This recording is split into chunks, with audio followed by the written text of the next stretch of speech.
స్వాగతం ఛానల్లోకి. అందరికీ గుడ్ మార్నింగ్.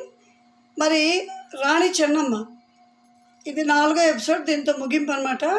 సాహసనారి రాణి చెన్నమ్మ లాస్ట్ ఎపిసోడ్.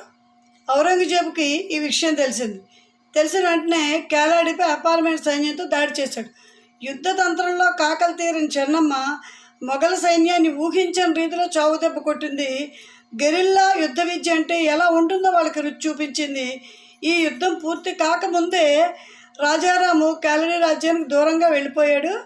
ఔరంగజేబు చూపు అటువైపుకు మరలింది. భారత చరిత్రలో ఔరంగజేబుని ఎదిరించి పోరాడి ఓటమి పొందని మహాపరాక్రమవంతురాలుగా రాణి చెన్నమ్మ పేరు స్థిరమైన యశస్సుతో శోభిల్లుతూ ఉంటుంది చరిత్రలో. యుద్ధంలో అపరచండీ స్వరూపిణి అయిన చెన్నమ్మ ప్రజల పాలిట కల్పవల్లి కన్న తల్లి అనిపించుకుంది. వృద్ధాప్యంలో తాను దత్తత తీసుకున్న బసప్పకు రాజ్యభారాన్ని అప్పగించి ఆనందంగా కన్ను మూసింది ఆమె.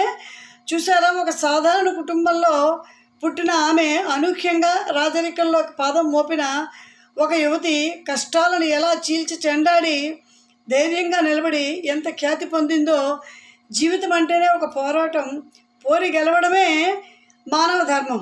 ఇది తెలుసుకొని మనకు వచ్చే చిన్న చిన్న కష్టాలకి మనం భయపడిపోకుండా ధైర్యంగా నిలబడి వాటిని ఎదుర్కోవాలని ఈ సాహస కథ వల్ల మీకు తెలియజెప్తున్నటువంటి నీతి.